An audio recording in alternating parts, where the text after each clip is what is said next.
garwamu yo mikir kok nganti ana Kadipaten Tuban ana kejadian kaya ngene.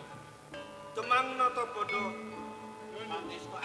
prajurit Demang Kali Gunting. Aku njaluk tulung menajeneng sira Demang Kali Gunting.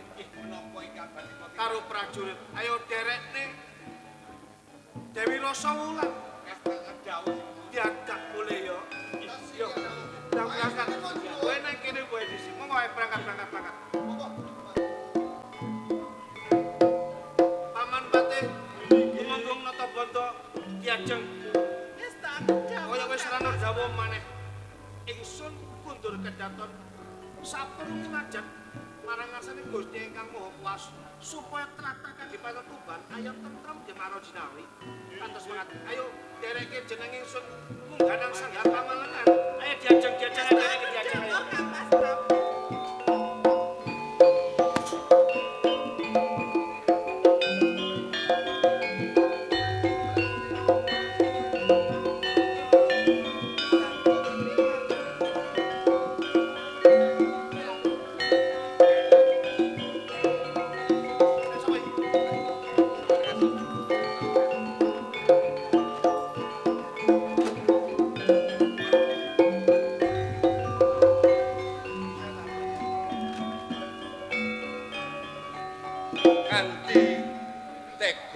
Kanjeng Rama ngusir aku saka Kadipaten Tuban. Raduk duga salah panampa yen kaya ngono Kanjeng. Nggih to Kanjeng Rama. Mbok bilih menika paukuman dumateng kawula kula tampi kanthi bingahe manah Kanjeng.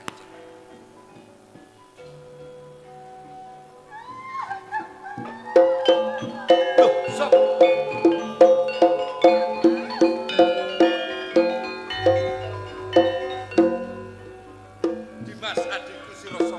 Dawuh paduka dalem Kang Mas. Gene dina iki kowe nungko lakune Kang Masmu, Dimas. Kang Mas, jengandika sakmenika kadang ingkang kawula tresnani Kang Mas. Pilih paduka sakmenika badhe jengkar saking Kadipaten Tuban. Sami ateges jengandika merjaya kalian jasad kula Kang Mas. Ampun tegel tega kelawan mentala Kang Mas. Adikku Rasawulan sing tak tresnani. Nggih Kang Mas. Ora ana pawongan liya sing ngerteni isine sajroning atine Kang Mas mung sliramu. Kang Mas Raden Said. Anggenipun kula wonten ing pasewaken mangertos napa ingkang sampun dipun aturaken kalian Kanjeng Rama. Kang Mas, jenengan kedah mangertos Kang Mas, bilih Kanjeng Rama sakmenika perkawisipun jenengan Kang Mas menika boten leres, namung kabar ingkang boten dados kasunyatan petenah ingkang mangombro-ngombro Kang Mas. Kowe percaya karo tindak lakune Kang Mas Raden Said wong sing kaya Nggih Kang Mas, pramila Kang Mas, anggenipun kula netepi jiwaning katresnan kalian para kadang Kang Mas. Kula boten purun genggang serambut paribasane kalian jengandika pepisan kalian jengandika Kang Mas. Adikku Rasawulan, kowe wis mangerteni yen to Kang Masmu dina iki oleh paukuman dening Kanjeng Rama diusir saka Kadipaten Tuban. Karmu kowe melu Kang Mas kaya ngono. Kula badhe nderek Kang Mas. Adikku Rasawulan, putra nekang Kanjeng Rama mung loro, kowe kelawan aku yen to kowe melu Kang Masmu. Lembara dina iki apa ora mesake Kanjeng Rama? Kang Mas, Kanjeng Rama sampun tegel kalian jengandika napa malih kurung antepe katresnan kalian para keluarga ingkang nyawiji manunggal Kang Mas. Bilih boten kempat marai gesang Kang Mas. Pramila Kang Mas. Anggenipun paduka jumangkah wonten ing papan pundi. Kula badhe nderek Kang Mas. Adikku Rasawulan. Dawuh. Ora gampang kaya sing mbok ucapake metu ana sang jabaning Kadipaten Tuban adikku. Yen aku kelawan kowe dina iki wis duweni tekad metu saka Kadipaten Tuban. Uripmu bakal sangsara. Ora iso mangan turu kaya wingi-winginane Dimas. Kang Mas, senadyan to kula sangsara menika sampun dados sumpah prasetya ingkang rayi Kang Mas, inggih Rasawulan. Pramila Kang Mas, pocapa kula badhe pejah wonten ing palenggan ingkang sampun jengandika lenggahi Kang Mas. Badhe kula dherekaken Kang Mas Said. Sabaya mukti sabaya pati. Kula nderek jenengan Kang Mas. Mesakake ragamu Dimas yen Ora to kowe dadi kaya nderekake Kang Mas. Kang Mas kula nderek. Aja ya balika ning Kadipaten Tuban. Boten Kang. Aja nderekake Kang Masmu sing kaya ngene ya. Kang Mas Said. Bilih sing ngandika mboten tresna kalian ingkang rayi. Ingkang ade ingkang tawang-tawang tetangisan Kang Mas. Ngabiyantara wonten ing ngarsa jengandika napa paduka badhe percaya ingkang rayi kula nderekaken kula pasrah Kang Mas. Aja mangucap sing kaya mangkono.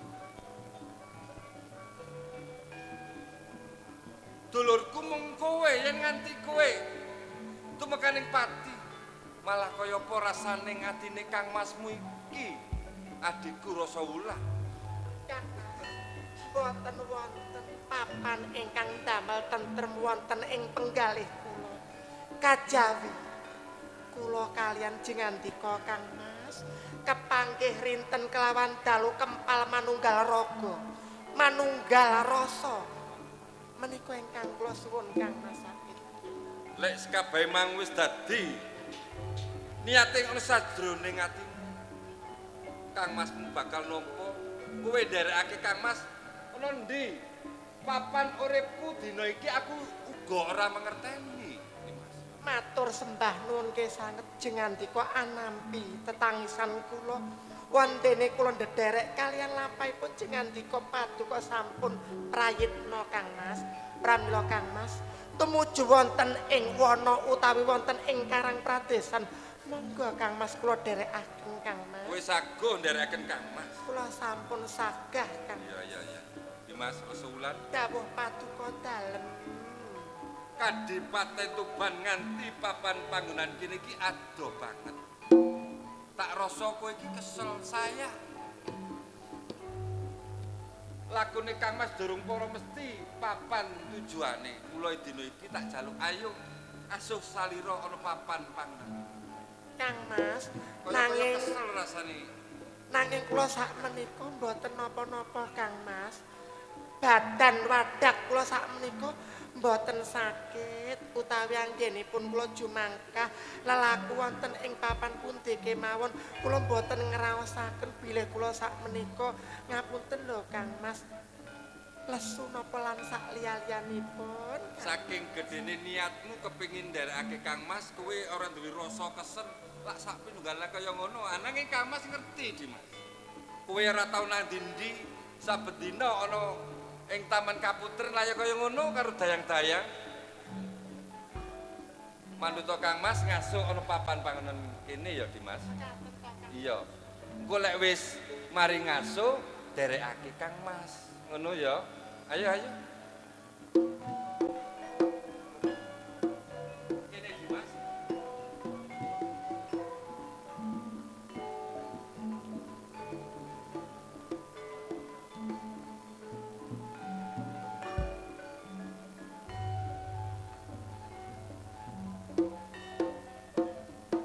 Mesakake uripmu Dimas Rasawulan. Nganti mbok belani sing kaya ngene iki. sapa sing tak sandang dina iki.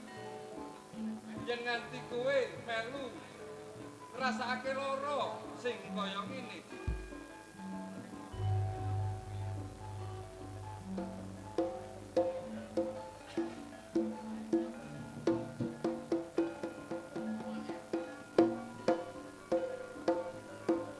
Dimas Rasa Wulan.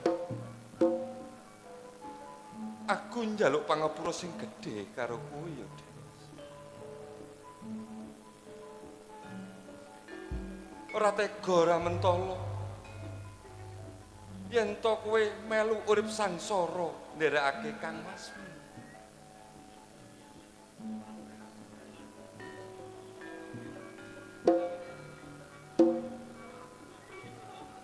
Mumpung isih supaya kowe ora nderekake Kang Mas.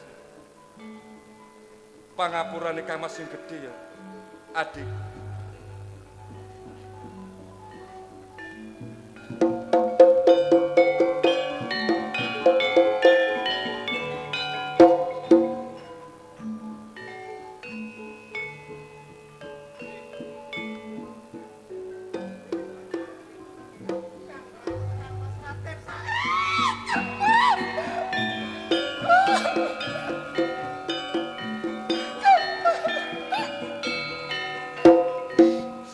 Jagat Dewa Bathara Dewa Pangestungkara paringana pengayoman marang panjenengan ingsun.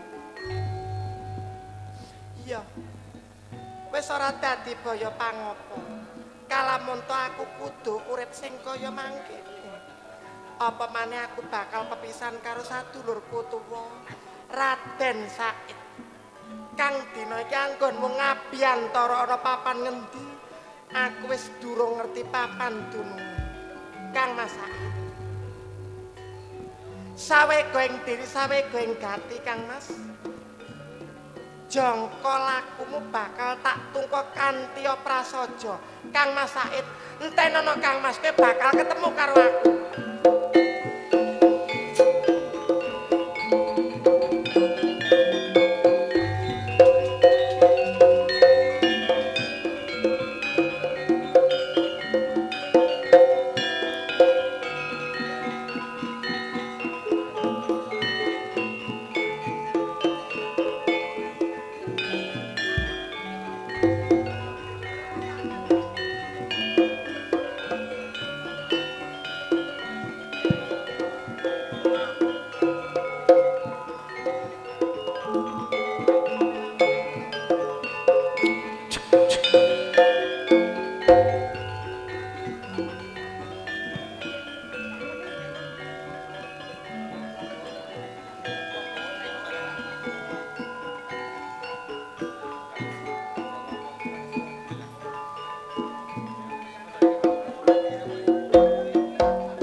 Loro bojone bojo sing anom disayang-sayang, bojo sing tuwa malah ditinggal, katon bubrek rumah tanggane tanggane anu bingung pikire blonjo bendinane sirahe mumet judhek atine salamu dhewe loro bojone.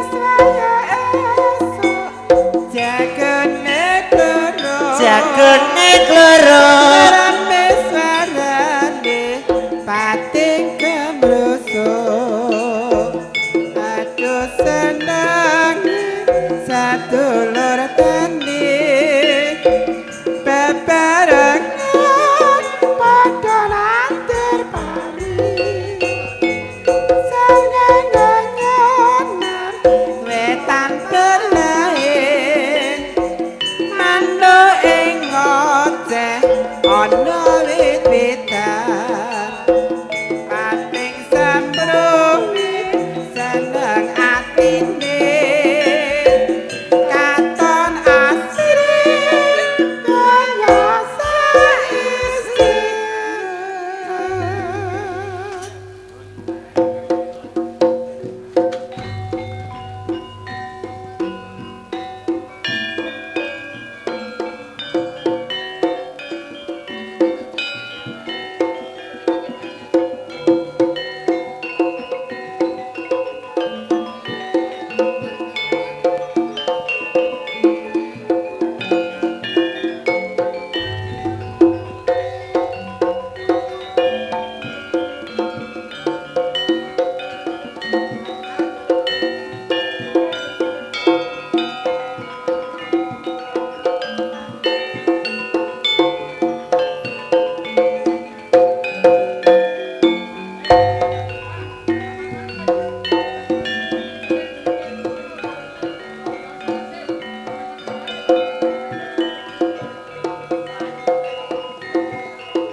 Wis kasembadan apa sing dadi karep? Tujuane loko antarane Jaya kepingin jongkeng kawibawan ana ing Kadipaten Tuban. Ewadene brandal ngecuran cak pitunggalan. Wis ora ana sing alang-alangi. Ateges aku wis kasembadan apa sing dadi karep. Mulai iki dino ora prei esuk nganti sore tak paribasane kuncung tumagane kedhu. Yen ora iso jongkeng kawibawan Kadipaten Tuban, aja diceluk loko antarane Jaya. Sopo ketembak-tembak?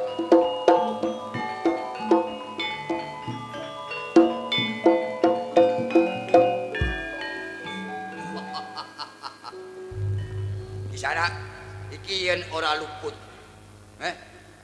Said kowe Ora kleru paningal. Ora ana loro telu ya aku. Said putrane Adipati Tuban. mapan kebenaran. Iso jumbuh karo pikirku. Ewadene saiki nganti tekan kene tujuan lan maksudmu ki. Ngertenono Jaya, Yo, yen dulurmu Siluka wis tumekane pati ana ing tanganing Raden Said wong sing kaya aku. Mula lek kena tak elingake. Aja kok batutno kowe duweni tumindak brandal ngecu ana tlatah Kadipaten Tuban kene. Said, Yo, aja mbok pindho-pindho kowe ngomong kaya ngono. Aja geleng-geleng bungah atimu. Kakangku Loko wis temekaning pati ana ing tangan. bener. Sopo iki? Ari Jaya. Yen sadulurmu wis tumekane pati ana sajroning tangan.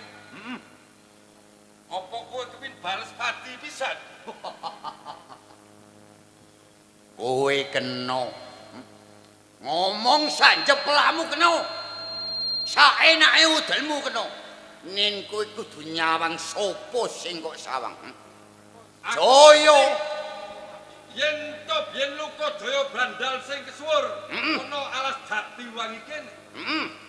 Ananging yen wis ketemu Said wong sing kaya Yo, kudu dilereni tumindake. Kowe iku ngomong ngleren-nglereni Jaya. Apa ora kleru? Sing bener iki kowe iki melu aku. Ayo ngerampok bebarengan enak. Tak kandhani kowe. Gelem aku enak kowe, aku manut karo. Yo, Mulai dina iki lek gelem kowe manut karo tak rangket dina iki. Yen ora gelem ateges kowe ngentengake patimu, Jaya. ojo tanggung. Ayo. Ojo kono wae.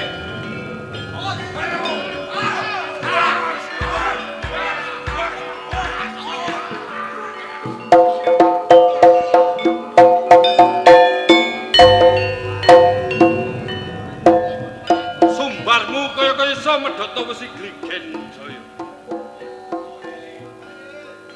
Yen luka antara Jaya wis mati dina iki. Aku ngerti. Grandal luka Jaya grandal sing wis kesuwur. Diwedeni wong tlatah Tuban sakandhang. Ya. Yen kaya ngono ilange luka Jaya. Gara maneh dina iki jeneng Raden Said.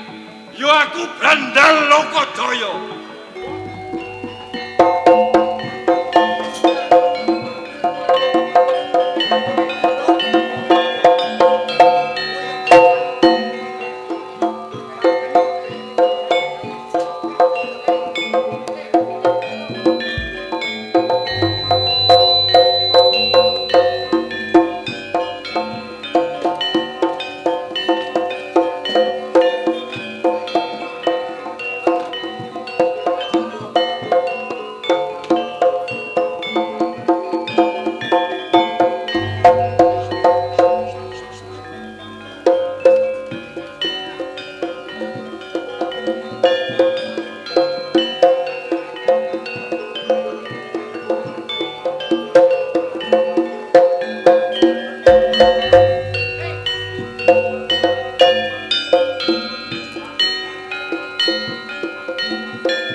Kanggo anjangkepi wujude Sunan Songo utawa Wali Songo.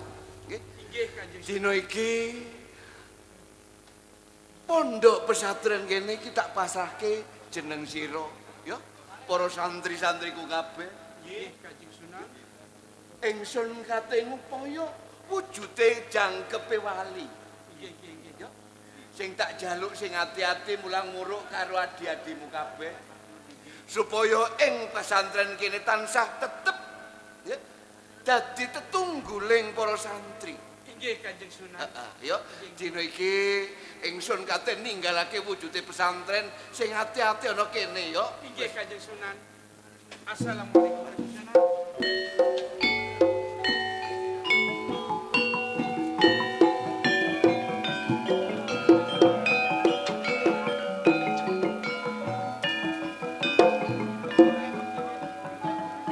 Santri, dawuhe Kanjeng Sunan yaiku goleki jangkepe Sunan Songo. Lan sakmenika awake dhewe ana ing pesantren iki wis diutus apa sing dadi karepé Kanjeng Sunan. Ayo bali ana ing pesantren.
nggawa Sanggaraga. Pawongan. Aku kepengin ngerti jeneng sira sapa. Nganti nyegat laku ningsun. Ora ana telu sing sajroning alas Jatiwangi iki. Ya. Kejaba aku Brandal Lokajaya. Oh. Dadi sing diarani Brandal Lokajaya jeneng sira. Ora kliru apa kang dadi kandhamu? Aku kepengin ngerti niat lan tujuanmu nyegat ingsun iki ana apa? Kek, Heeh. yen tak waspadakake dina iki, kowe nggawa Sanggaraga sing gagange diplipit karo emas. Oh. Dadi dina iki seliramu butuhke Sanggaraga sing tak gawa iki. Ya, yang dadi seliramu iki kepingin emas. Tak jaluk Sanggaragamu dina iki ulungake, Kek. Iki minangka kanggo tekenku kanggo rewangku. Lah lek Gak kok peduli kanggo rewangmu. Yen Brandal Lokajaya duwe kekarepan jaluk Sanggaragamu. Muga ulungake dina iki, Kek. Yo. Bakal tak ulungake yen seliramu mbutuhke sing jenenge Donya Brana. Nah, saiki waspadakno. Lek kepingin Donya Brana sing kaya ngene, coba delengen kuwi apa? Loh. Mas.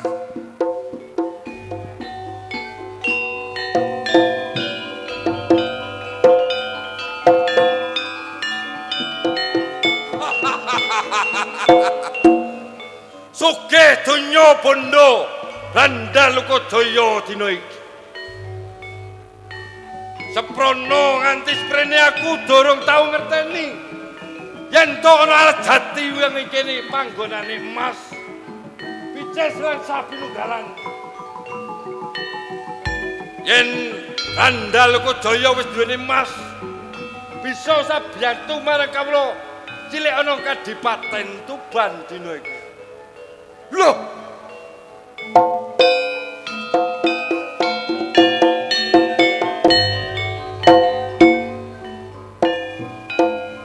Mau tak waspadake kaya emas ananging dina iki.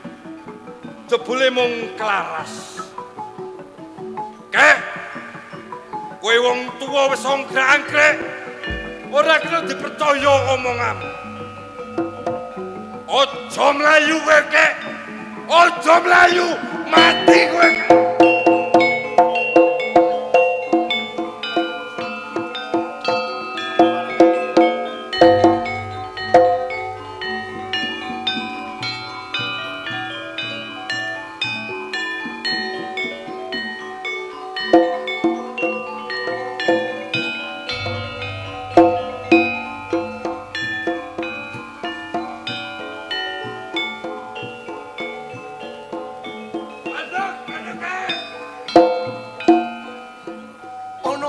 Brandal Lokajaya.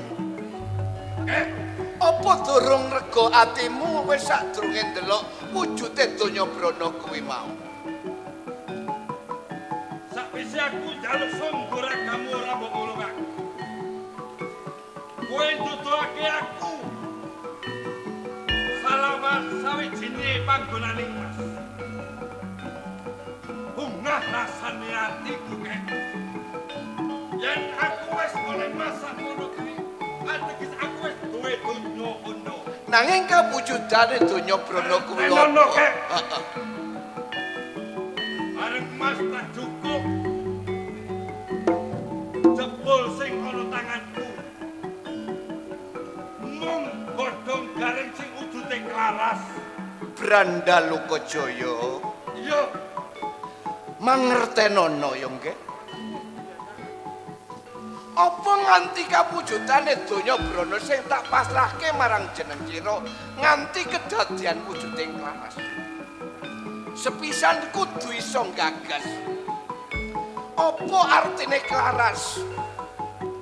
Yen menungsa iku iso gagas uripe.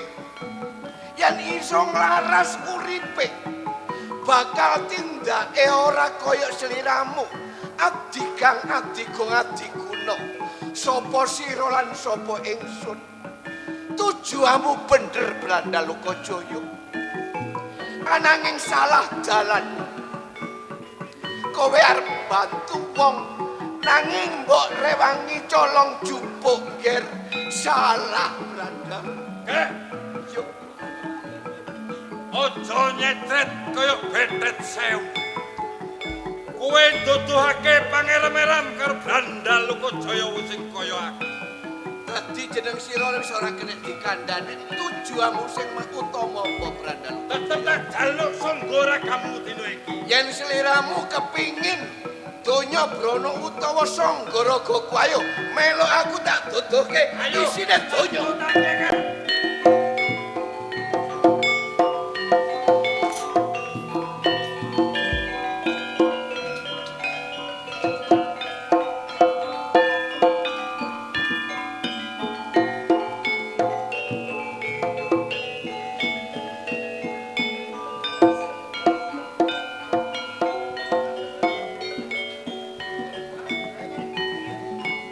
Ojo kedalu-daluke.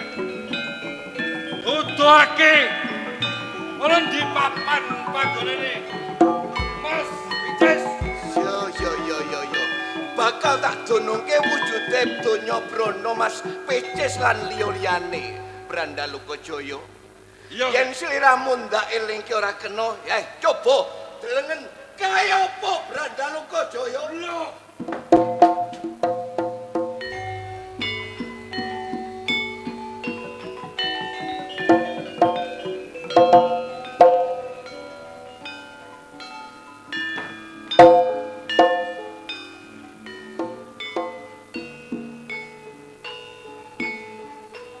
Kenek dipercaya omonganmu aku lek.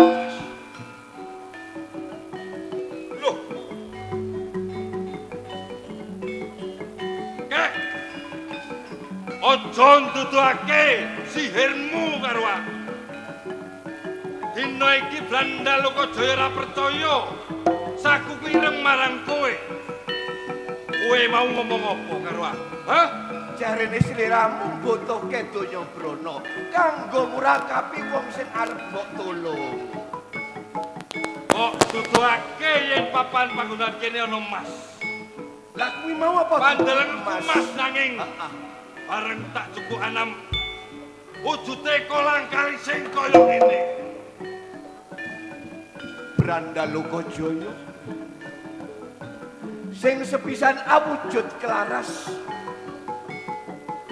Seliramu wis tak duduhke yen wujud kelaras iku menungso urip sepisan kudu iso gagas iso nglaras uripe. Yen kate tumindak bener utawa salah iku kudu digagas dhisik. Sing nomor loro awujud kolang kaling. Menungso urip kudu eling. Duk sira lan pungkasane rikala dilairke ana ing alam pajak. Oleh sliramu tetulung karo sak padha padane urip. Oleh sliramu iki bantu karo sak padha padane urip. Nanging sing tak tindak kok iki bener apa luput? Brandalokajaya. Sakjane aku ngerti karo jeneng sira.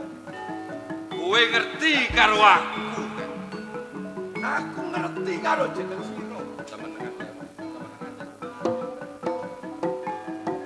Kek, Ana apa Brandalokajaya? lek kowe wong Sekti Mandraguna prayo jareng kowe. Ateges ngerti karo Siap. Brandalokajaya. Ayo ucapno sapa Brandalokajaya?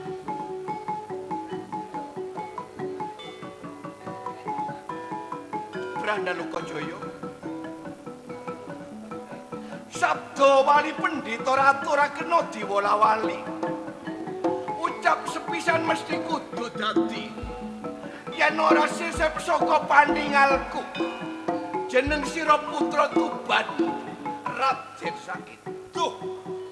Kowe mangerteni yen to aku Said. Putra Kadipaten Tuban. Aku ora selak maneh. Tak akoni yen to aku Said. Balik aku takon kepindro karo kowe. Sopo sejatine kowe kek? Dadi jeneng sira kepingin ngerti karo aku. Iya kek. Raden Said ya Brandalokajaya. Ora ana siji loro. Jenenge ingsun ya Sunan Bonang. Sunan Bonang.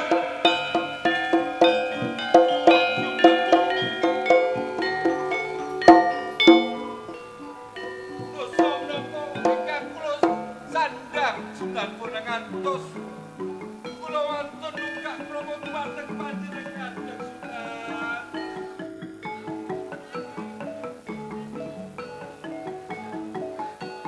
Ora dadi boyo ngopo. Ancene jeneng sira ngerti karo aku. Jeneng sira ora ngerti sapa sejatine aku. Tumindakmu apik, tumindakmu bagus. Nanging salah dalane Raden Said. Kanjeng Sunan Bonang. Agung dosa ingkang kula sandang medal dinten nika Kanjeng Sunan. Ora dadi boyo apa. Jer sira iki ngabekti karo agama. Jer sira iki ngolati wujuding masyarakat utawa penduduk mungkin. Seliramu ate tetulung karo sakpada padaning liyan sing butuhke pitulungan Raden Said. Nanging tumindakmu salah yo ngger. Nggih Kanjeng Sunan. Kanjeng Sunan Bonang. Heeh. Napa kula saged tebus dosa-dosa kula? Raden Said. Dosa gedhe kaya ngopo?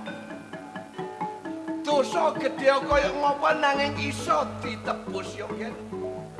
Sepisan lelaku kang becik tumindak kang apik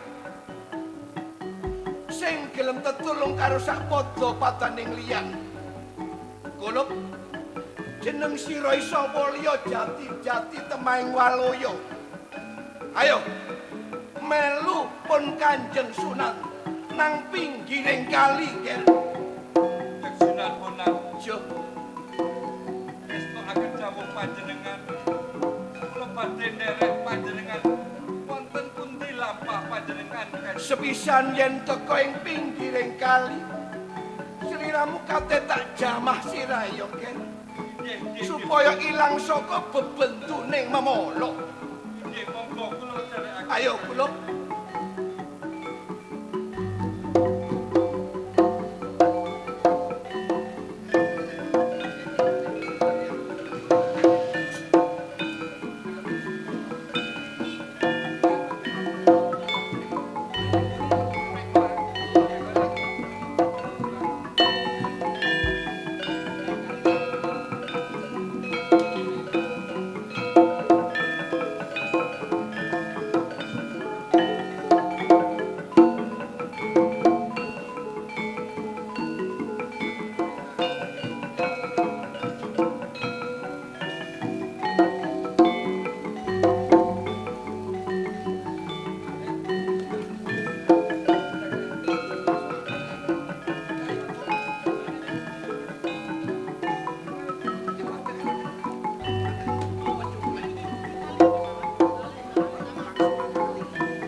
Raden Said. Dawuh katibalan Kanjeng Sunan. Iki ana panggonan sing son tuju. Wujude kali. Apa to maknaning kali? Supasa anggenmu, supaya anggonmu nenuwun nugraning Gusti Ingkang Maha Kuwasa lancar kaya ilining banyu ya nggih. Raden Said Tahu katiwalan. mewantu-wantu dina iki sliramu tak kongkon jaga ana ing kali kene ya kuwi nonggok wujute sangga raga kuwi iki ya. Kanjeng Sunan kangge nebus dosa-dosa kula. Kula badhe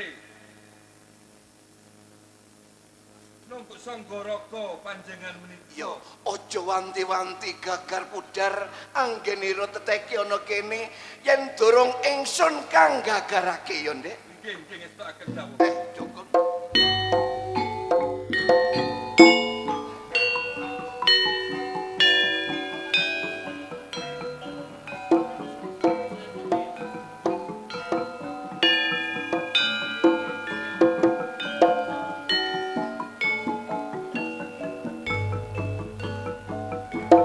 Raden Said ya Brandalu Kajaya. Tekadmu apik nggih. Tekadmu becik. Ya sarana iki aku bisa anjakepi tuju aku.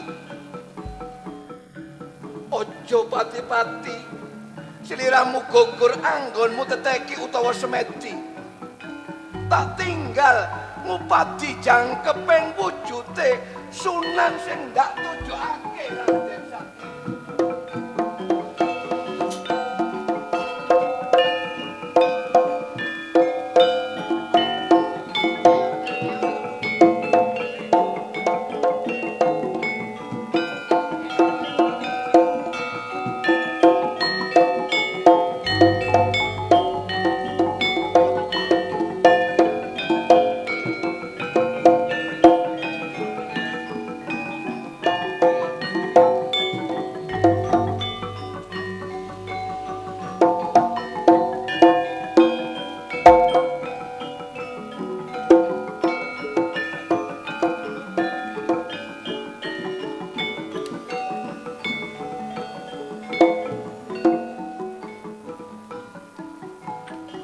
Gusti ingkang Maha Agung. Palilahana titah panjenengan anjang kepewujudipun Sunan ingkang sakmenika sampun cacahipun 8. Bek dina iki wis dadi titiwanci kala mangsa. Yen si Raden Said yo Brandalu Kajaya nyukupi anggene semedi utawa talak brata. Ayo coba tak delenge coba kaya ngapa.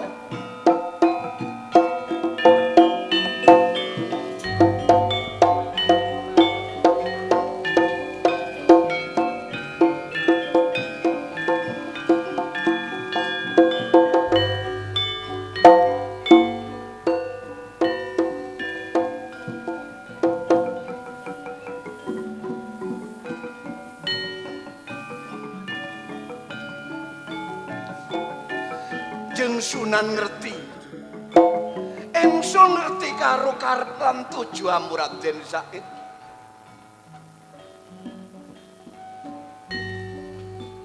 Yo disiseni jagat lan saisine.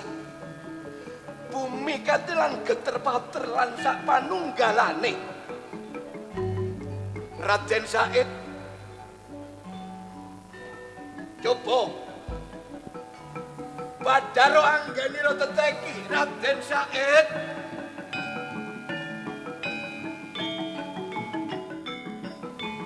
Aku eling yen ana wong talak brata sing ketrima karo nugrahaning Gusti. Iki anggene teteki yen ora dicabut wulu cumbune ora bakal badar. Yo coba tak ayane tak cabut.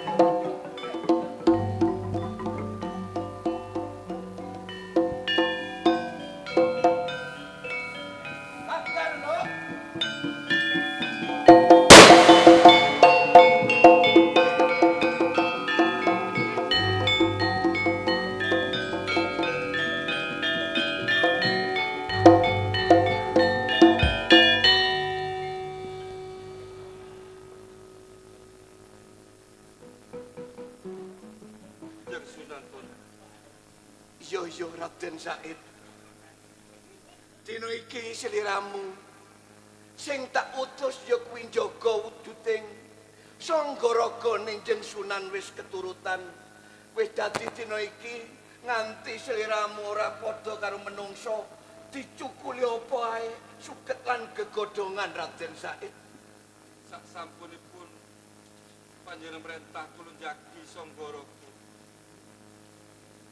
Kula nyuwun napa panjenengan saged nampi kawula dados anak murid panjenengan. Raden Said, iki jumbuh karo sing tak upadi. Dina iki sarening sliramu wis keturutan njaga Sanggaraga-ning. Coba kowe kuat apa ora njaga ya kuwi nyambut wujude Sanggaraga Ninjeng Sunan, Raden Said. Pangestu Kanjeng Sunan. Iya, coba jabuten Raden Said.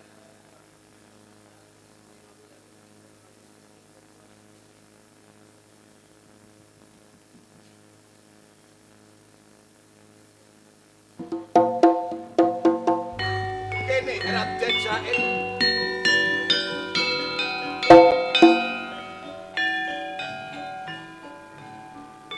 Jeneng sira wis keturutan utawa manut apa sing ndak aturake sepisan njaga kali uga njaga Sanggaraga Pret-pet Mas kanggo ya kuwi Sanggaraga Ninjeng Sunan. Yen sliramu matur kepingin suwita ya Raden Said jumbuh karo pemikirane pun Jeng Sunan. Yen ing kasunanan iki mbutuhake pawongan sing kaya jeneng sira. Raden Said, Dawuh Katimbang. jeneng sira kanggo anjangkepi wujuding kasunanan sing cacahe amung 8. Kowe sepisan tak paringi wujude Sanggaraga sing mbok idam-idamke iki.